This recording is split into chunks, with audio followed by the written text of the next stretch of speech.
El título de la charla es Biología molecular en gamma-apatías monoclonales, valor diagnóstico, pronóstico, terapéutico y de seguimiento. Vamos a ver la importancia del laboratorio molecular en estos pacientes siguiendo ese esquema, comenzando, como no, por el diagnóstico. ¿Qué es lo que puede aportar el laboratorio de biología molecular al diagnóstico de nuestros pacientes?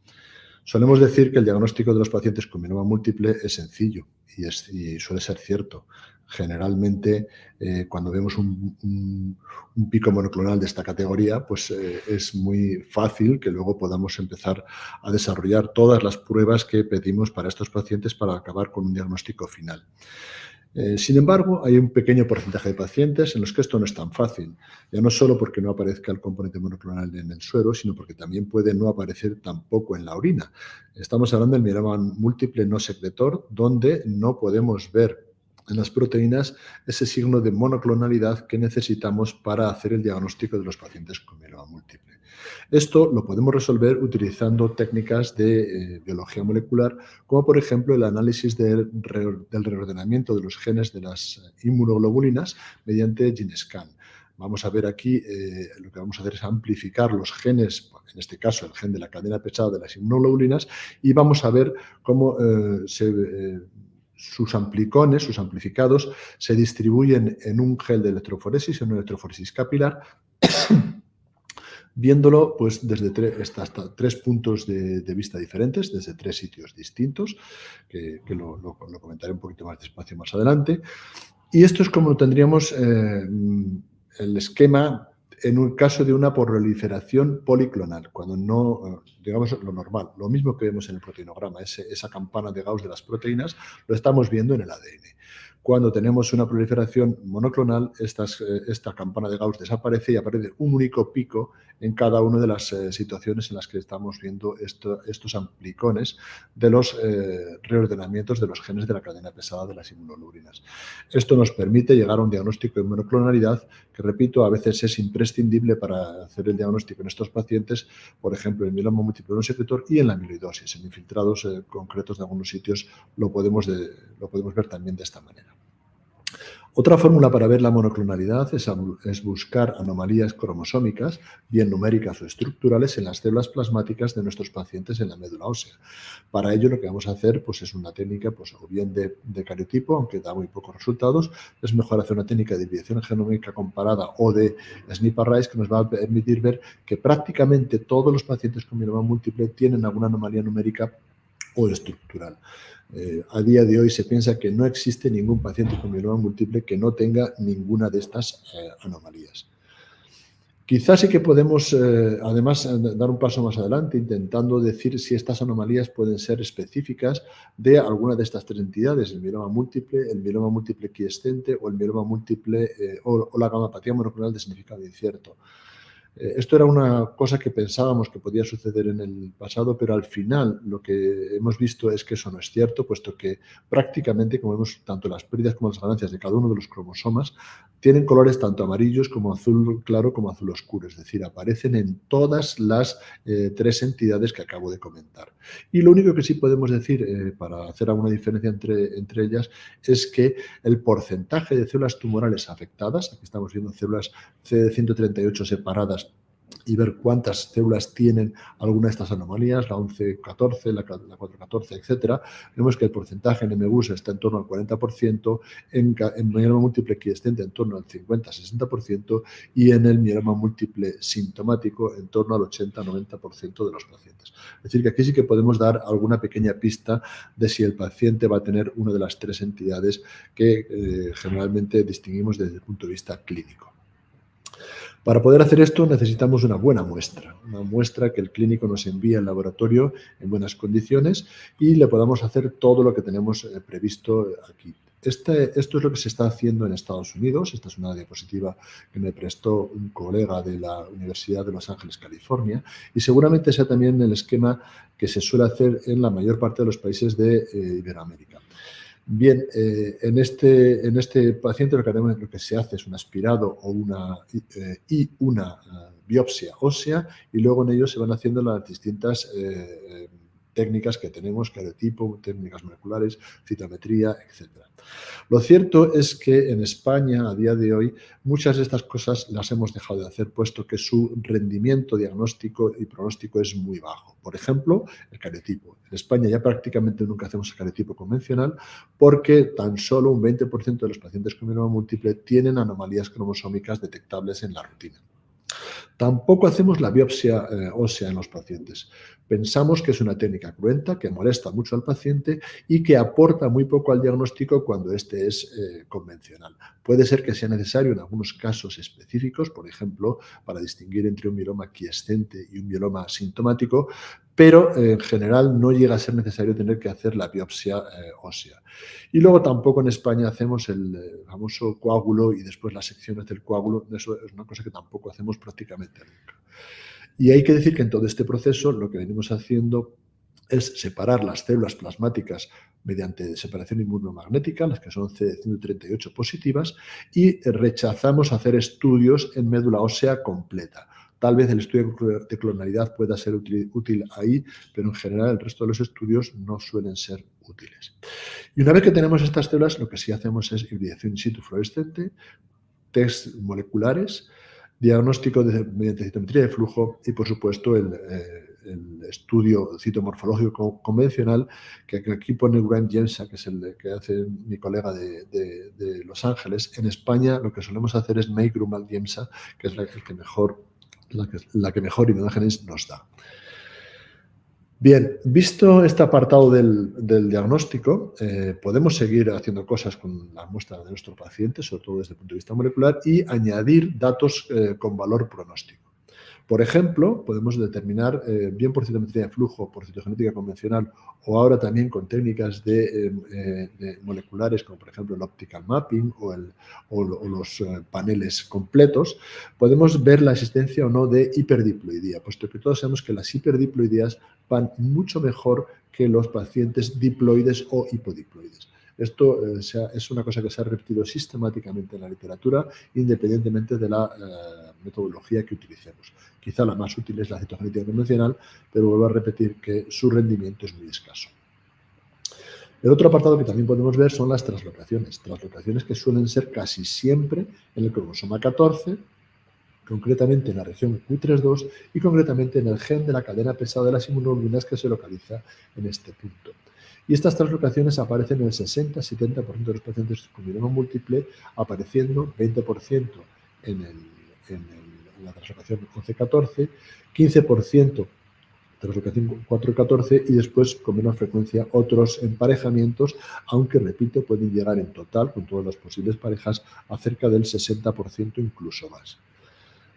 Estas anomalías tienen un valor pronóstico muy importante, tienen mucha importancia por ese valor pronóstico. Por ejemplo, la 4-14 todos sabemos que tiene mucho peor pronóstico que los pacientes que no tienen translocación 4-14 y luego otras no tienen un valor pronóstico tan relevante como por ejemplo la 11-14, aunque como veremos más adelante pueden tener valor para otros apartados. Ha habido mucha polémica en torno al valor de todas estas anomalías en los pacientes con mieloma múltiple y por eso al final lo que tenemos que hacer es llegar a un consenso, como hizo el Grupo Internacional de Mieloma, que lo que ha venido a decir es que hay 6 anomalías de mal pronóstico detectables por hibridación in situ comparada, 5, que serían la 4-14, la deleción de 17P, la ganancia de 1Q, la translocación 14-16 y la translocación 14-20, que dan lugar a un mal pronóstico. La deleción de 1P, que se considera de mal pronóstico en muchas series, no ha sido confirmada hasta la fecha y por lo tanto no se considera. Y el resto, o bien tienen un valor relativo, puesto que se determinan por cariotipo o por técnicas difíciles como la Gene Expression Profiling, o tienen un valor irrelevante o poco conocido. Por lo tanto, nos quedamos con estas 5, que son las que habitualmente se detectan por hibridación in situ fluorescente y es como preferimos hacerlas a día de hoy, aunque pueda haber algunas alternativas como la RT-PCR o alguna otra.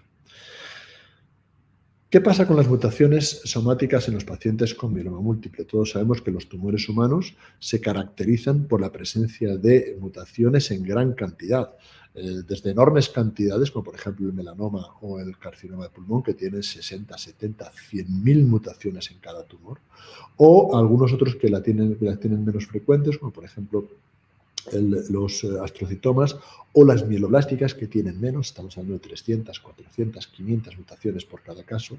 ¿Dónde está el mieloma? El mieloma está en la mitad. Más o menos venimos encontrándonos unas 5.000, 7.000 mutaciones por cada paciente con mieloma múltiple, aunque si nos tenemos que referir solamente a aquellas que son codificantes, es decir, que caen en exones y que sean no sinónimas, pues nos tenemos que quedar con una media en todos los pacientes con mieloma múltiple entre 35 y 50. Ya son suficientes, pero estas son las que podemos detectar. ¿Cuáles son las más frecuentes? Hay varias series que lo han determinado. Yo he seleccionado esta porque es la primera grande que se hizo y más o menos las demás lo han venido corroborando. Las mutaciones aparecen fundamentalmente en la vía de RAS, donde tenemos a KRAS 23%, NRAS 20% o BRAF 6%. Prácticamente la mitad de los pacientes con mieloma múltiple tienen mutaciones en esta vía, aunque luego su valor pronóstico es irrelevante. DIS3 en un 11%, FAM46 en un 11%, también con poco valor pronóstico, y quizá la única importante que hay es TP53, que está mutada en muchos pacientes con mieloma múltiple, un 8% más o menos, y que tiene un valor pronóstico muy relevante. ¿Cómo es posible ver todas estas mutaciones?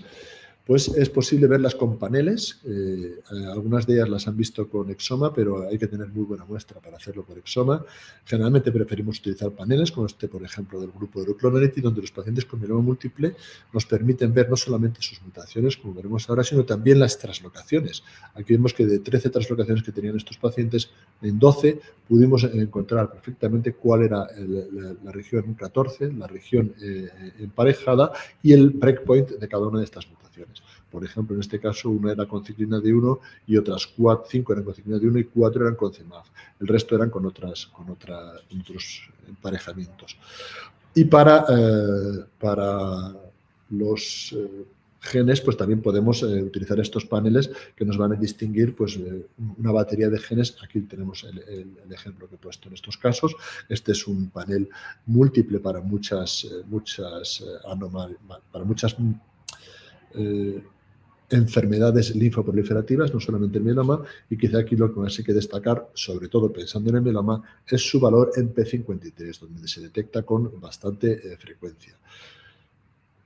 Cada vez estamos utilizando paneles más y más grandes, con más y más genes, con más y más posibilidades, como por ejemplo este que se está popularizando en este momento y que nosotros estamos desarrollando en nuestro laboratorio, que nos permite ver mutaciones en más de 100 genes, nos permite ver todas las translocaciones que pueda tener el paciente, nos permite ver también todas las variaciones numéricas que pueda tener, las trisomías, monosomías, etcétera, e incluso nos permite ver el reordenamiento clonal de la IGH, incluyendo además la región CDR3, que nos puede ser muy útil en el pronóstico, en el futuro diagnóstico de la monitorización de estos pacientes con el tratamiento.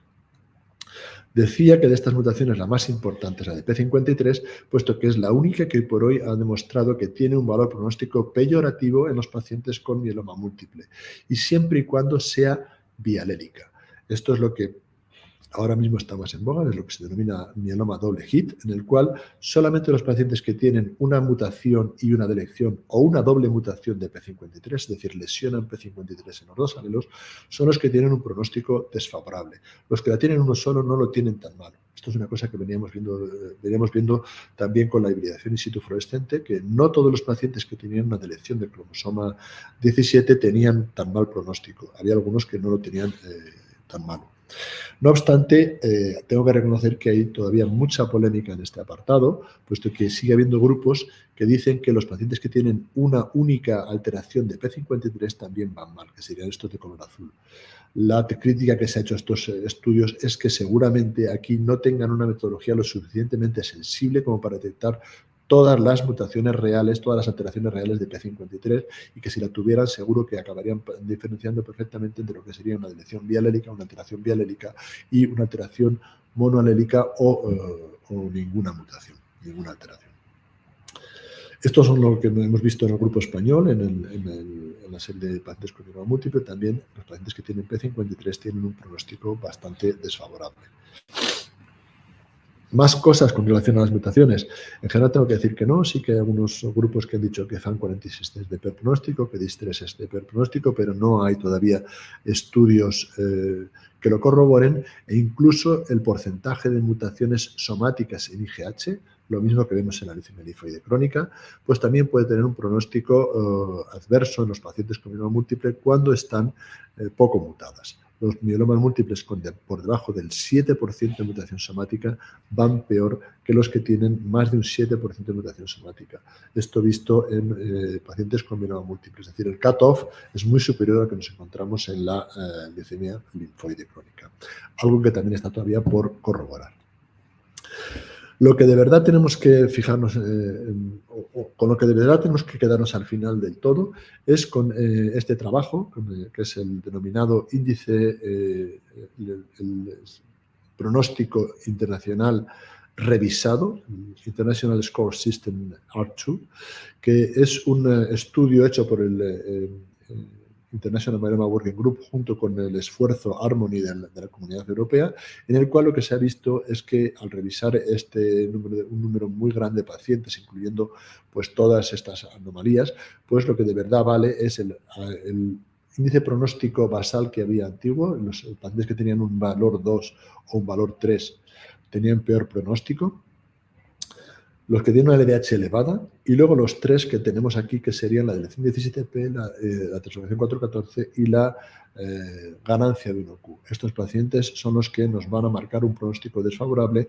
Juntando todos estos factores, vamos a tener hasta 4 grupos de riesgo de riesgo futuro en los pacientes con mieloma múltiple y 4 grupos en los que podemos intentar adaptar bien el tratamiento.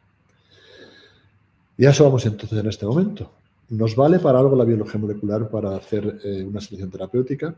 Hoy por hoy todavía estamos empezando. No es como una mieloide crónica o como una promielocítica, donde vamos a decidir nuestro tratamiento en base a la presencia o no de ciertas alteraciones y su continuidad o no, pero sí que podemos empezar a hacer cosas. Por ejemplo, la translocación 11-14, esta es una translocación que aparece en el 20% de los pacientes con mieloma múltiple, pues se sabe que está relacionada con una buena respuesta al venetoclax en los pacientes con mieloma múltiple refractario o en recaída. E incluso se ha visto que son los pacientes que tienen un aumento de BCL2 los que realmente tienen un pronóstico peyorativo, aunque esto está todavía por determinar. En cualquier caso, a día de hoy, todos los ensayos clínicos que están utilizando venetoclax están haciendo esta anomalía, están detectando esta anomalía para poner venetoclax aquí y no en los demás pacientes donde su tasa de respuesta es mucho más baja.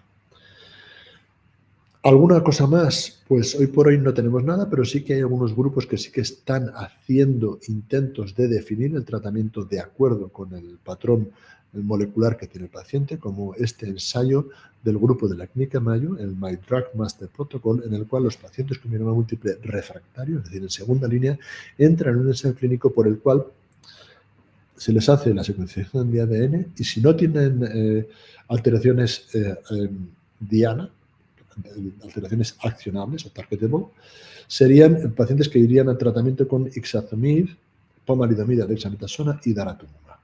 Si sí tienen anomalías, pues entonces se les añaden distintos fármacos a este esqueleto basal. Por ejemplo, si tienen mutaciones en RAS o RAF, la mitad de los pacientes, se les añade cobimetinib y siguen con IPD. Si tienen alteraciones en IDH, que podemos encontrarnos hasta el 5% de los pacientes, se les añadiría enasidenib. Si tienen alteraciones de la vía de CDK, se le añade abemaciclib. Si tienen alteraciones en FGFR3, se le añade erdafitinib. Y luego, si pudieran tener alguna otra accionable, pues lo que se haría es darle alguna cosa que pudiera estar relacionada y IPD.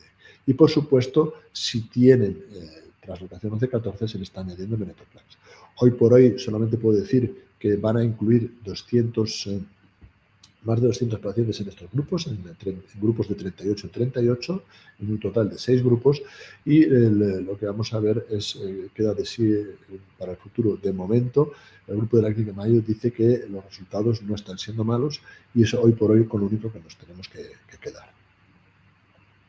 Y finalmente vamos a la parte quizá la más importante de lo que es la biología molecular en mieloma múltiple, como por ejemplo la monitorización del tratamiento. Para ello lo que vamos a hacer es tratar de identificar a la célula tumoral gracias a la identidad que tiene en esta zona, en la región FAB, sobre todo del gen de la cadena pesada de las inmunoglobulinas, de la cadena pesada de las inmunoglobulinas en la proteína, que tiene su traducción en el gen de la cadena pesada. Aquí tenemos una variación de aminoácidos tan alta que puede llegar a dar lugar hasta 1.000 millones, más de 1.000 millones de variaciones que son suficientes como para poder reconocer a cualquier antígeno de la naturaleza. Esto obviamente tiene una traducción en los genes y esto es lo que vamos a poder ver en nuestros pacientes, puesto que cada mieloma, cada linfocito, en este caso cada célula mielomatosa que está originada por un linfocito tiene un reordenamiento específico y solamente podemos encontrar dos linfocitos con este mismo reordenamiento, con esta misma secuencia de aminoácidos aquí, si están clonalmente relacionados. Si encontramos dos linfocitos que tienen el mismo FAB, en la misma región variable, es que proceden los dos del mismo clon. Es decir, en caso de que sea un clon enfermo de un mieloma múltiple, estaremos identificando células tumorales de nuestro paciente. Y esto lo podemos hacer con gran sensibilidad a nivel del ADN.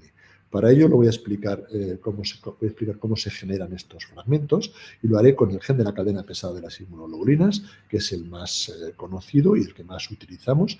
Y para ello lo que haré será centrarme fundamentalmente en esa región hipervariable, que es la que al final produce esa región FAB de la cadena pesada de las inmunoglobulinas.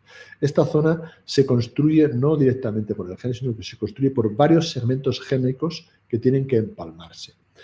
Se elige un segmento V de aproximadamente 52 a 56 regiones que tiene cada sujeto, una región D de diversidad que hay unas 30 en cada sujeto y una de las 6 regiones J de unión que tiene también cada persona en los genes de sus linfocitos.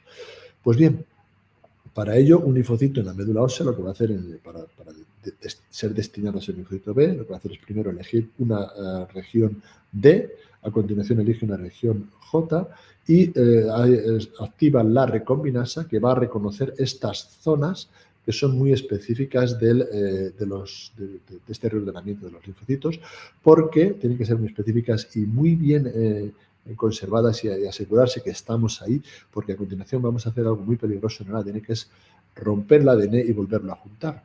Esto nos puede dar lugar, si nos equivocamos, puede dar lugar a una translocación. Por eso digo que es tan importante que se reconozca esta estructura, este heptámero, nonámero, 7 y 9 pares de bases que son complementarias aquí y estas 12 y 23 que son no complementarias.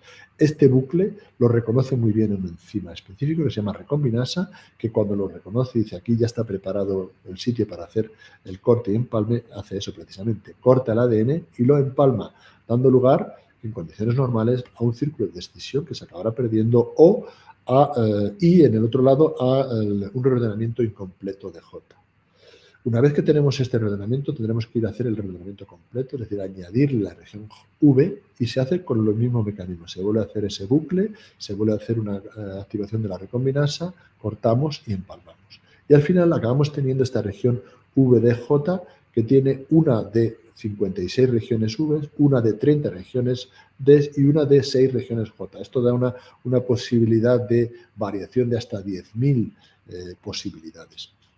Esta región es muy importante porque tiene además algunas características muy peculiares que son utilizadas en el laboratorio para amplificarlas y distinguirlas de unos linfocitos a otros. Si ponemos a escala correcta esta región, tendríamos este fragmento de ADN de unos 450 pares de bases, donde nos encontramos con 4 regiones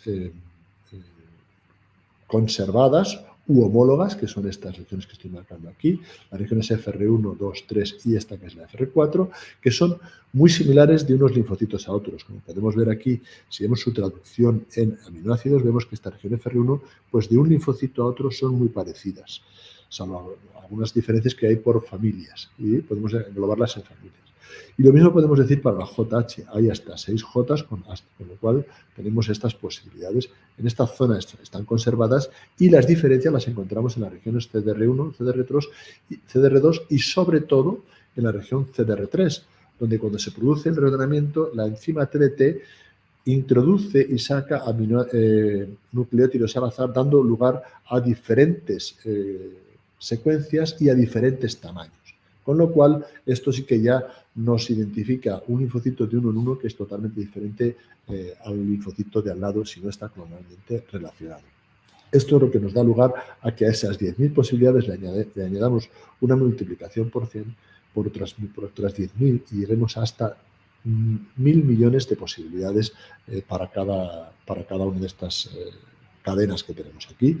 Podemos tener 1.000 millones de linfocitos diferentes. ¿Cómo podemos aprovechar esto en el laboratorio para hacer eso que queremos hacer? Es decir, identificar el reordenamiento y distinguir un linfocito de otro, distinguir un linfocito clonal del mieloma de un linfocito no clonal del mieloma. Pues para ello lo que vamos a hacer es diseñar unos primers, unos cebadores, que amplificarán la región desde las zonas conservadas y luego nos permitiremos distinguir por el tamaño o por la secuencia las zonas amplificadas unas de otras. Esto lo ponemos con un ejemplo muy sencillo.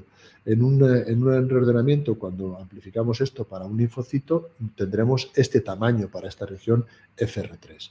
Si lo hacemos en el linfocito de al lado, tendremos un tamaño diferente. En otro linfocito que está más allá es diferente y al final tenemos muchos tamaños distintos de unos linfocitos a otros. Esto a continuación los separamos en un gel de electroforesis, en una electroforesis capilar, por ejemplo, en un secuenciador automático, y esto es lo que nos genera esas campanas de Gauss que veíamos anteriormente. Esta sería la campana de Gauss de los amplicores que hemos visto para cuando se amplifican desde FR3, un tamaño pequeñito. Esto aquí tiene un tamaño en torno a 130. Pero si las hacemos desde los amplificados, los hacemos desde FR2 o desde FR1, tenemos estos otros tamaños en torno a 270 o en torno a 350, 380 desde el sitio donde lo hemos amplificado aquí, viendo lo mismo desde distintos sitios. Esto, que luego cuando lo hemos visto anteriormente en una población monoclonal, nos daba una única banda, lo que podemos hacer es después aplicarlo al diagnóstico para identificar la banda y durante el seguimiento para ver si esa banda se sostiene ella sola. Esto lo podemos encontrar en el diagnóstico y ver en distintos segmentos evolutivos si el paciente va recuperando estas zonas policlonales y esta zona monoclonal se va reduciendo. Y sí que lo podemos ver. Lo que ocurre es que lo vemos con una sensibilidad muy baja. En el momento en que pasamos de 10 a la menos 3, es decir, hay menos de una célula tumoral por cada 100 o 1000 células normales, dejamos de ver este pico monoclonal y ya no podemos distinguir mayor sensibilidad. Con lo cual necesitamos hacer algo añadido para tratar de aumentar la sensibilidad. Esto se puede hacer de diversas maneras. Esto es muy típico hacerlo en leucemia aguda linfolástica. Es no solo sacar el tamaño, sino sacar la secuencia de esta zona, de la región CDR3, y después, una vez que tengo identificada la que es específica del mieloma, de la linfoblástica o del linfoma, pues diseñar un primer justo en el sitio distinto de unos linfocitos a otros. Y a continuación amplificarlo. Si amplifica, está presente la célula tumoral. Si no amplifica, no está presente la célula tumoral. Y esto ya sí que tiene una sensibilidad de 10 a la menos 5, 10 a la menos 6. Somos capaces de detectar una célula clonal sobre un 100.000 o 1.000.000 de células normales en la médula ósea de ese sujeto. Y además también lo podemos hacer cuantificándolo. Para ello utilizamos una sonda con un quencher y un reporter y una TAC polimerasa que cuando haga las amplificaciones disgregue el quencher y el reporter, y con cada disgregación se produce un signo de fluorescencia. Esa fluorescencia al final va a tener una cuantificación directamente relacionada con la cantidad de ADN molde que yo tenía en este punto. Y esto además lo hace con una robustez muy alta. No solamente me dice que hay células tumorales, sino que me dice cuántas hay. Y lo podemos ver muy bien para distinguirlo, por ejemplo, en estos casos, cómo se distinguen con citometría de flujo y con ASO-PCR, sabiendo que con ASO-PCR tenemos una mayor sensibilidad que con citometría de flujo. Y que además, luego al aplicarlo a pacientes en el evolutivo, vemos que, por ejemplo, en pacientes en el post-trasplante autólogo, vemos que los que tienen una enfermedad mínima residual negativa por ASO-PCR van mucho mejor que los que la tienen positiva, al igual que lo que podemos ver con la citometría de flujo, quizás, repito, con un poco mayor de sensibilidad cuando utilizamos ASO-PCR en lugar de citometría de flujo. La ASO-PCR tiene un problema muy importante y es que no es aplicable a todos los pacientes y además es muy laboriosa, requiere hacer curvas patrón, etc. Y esto lo podemos evitar utilizando ya técnicas de High Throughput Sequencing o de Next Generation Sequencing. Aquí a nuestros primers les añadimos un adaptador que nos permita después llevarlo al secuenciador automático, a los nuevos secuenciadores, y todas y cada una de las lecturas que tenemos después de amplificarlos, las leemos y las analizamos. Y podemos decir cuántas son iguales y cuántas son diferentes. Y aquí tenemos un ejemplo de un paciente con un mieloma múltiple que tenía un 4,5% de células tumorales. Vemos que la mayor parte de las células pues, dan reordenamientos que son policlonales, con distintos tamaños, con distintas Vs, distintas Js, distintas secuencias intrarreordenamiento, pero aquí hay un 4,5% de lecturas que son iguales. Son todas VH1, concretamente VH1-18 y J4. Y además la secuencia interna es igual de unos objetos a otros. Podemos identificar perfectamente que este paciente tenía un 4,5% de células tumorales. Y además con esa secuencia. Esto lo podemos después seguir después del tratamiento. Lo que vamos a hacer es ver a nuestro paciente, tratarlo y ver cómo va reduciendo el componente monoclonal, y también podemos ver cómo va reduciendo el porcentaje de células tumorales. Para ello lo que hacemos es amplificar sus reordenamientos en la muestra evolutiva y después decirle al software, oye, software, búscame todos los reordenamientos que sean 18, V18, J4 y con la secuencia interna idéntica. Y el sistema nos dice, pues mira, aparte de las que tengan el mismo ordenamiento, las que tienen la secuencia interna igual son estas, las 1, 2, 3, 4, 5, 6 lecturas sobre 1 millón de lecturas. Esto significa que tengo 6 células tumorales por cada millón de células linfoides B. Una buena detección de enfermedad mínima residual que puede llegar en buenas manos a 10 a la menos 5 e incluso, si se hace un suficiente número de repeticiones, a 10 a la menos 6. Con una correlación muy buena con la citometría de flujo, como podemos ver en este caso, que es un estudio de nuestro grupo, el grupo español, y con una relación con el pronóstico excelente. Vemos que los pacientes que tienen mínima residual negativa pues sobreviven largo tiempo, más de 10 años, e incluso en situación de enfermedad residual negativa durante mucho tiempo, prácticamente curados. El 75% están libres de progresión a los 125 meses, prácticamente lo mismo que tenemos en los pacientes con linfoma de Hodgkin y a los cuales llevamos curados. Es decir, podemos identificar muy bien con esto prácticamente todos los pacientes que están curados.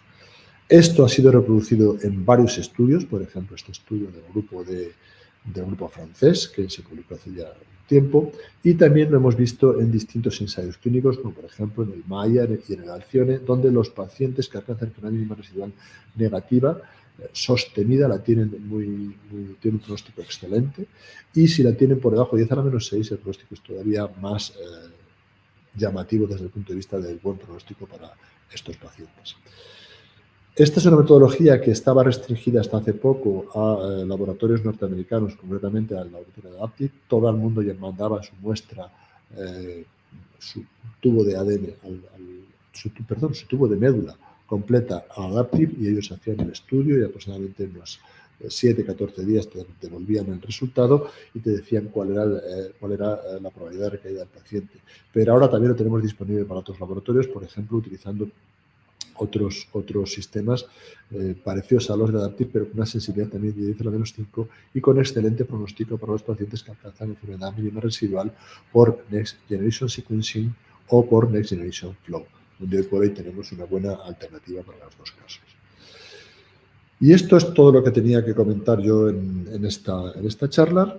Simplemente concluir con que el estudio molecular de clonalidad es una ayuda muy potente para el diagnóstico, que todos los mielomas múltiples tienen anomalías citogenéticas y o moleculares, que el número de anomalías aumenta con la agresividad de la enfermedad y se relaciona con la respuesta al tratamiento y probablemente con el pronóstico, que las mutaciones de P53 se asocian con el pronóstico, especialmente cuando son de carácter doble impacto, y que la detección de enfermedad mínima residual con técnicas moleculares es aplicable a los pacientes con mieloma múltiple con resultados equivalentes o incluso superiores a los de la citometría de flujo, y nos pueden ayudar a definir muy bien el pronóstico y el diagnóstico de los pacientes, sobre todo el pronóstico de los pacientes. Nada más, muchas gracias por su atención y espero que les haya gustado. Estoy dispuesto a recibir cualquier pregunta que tengan para mí.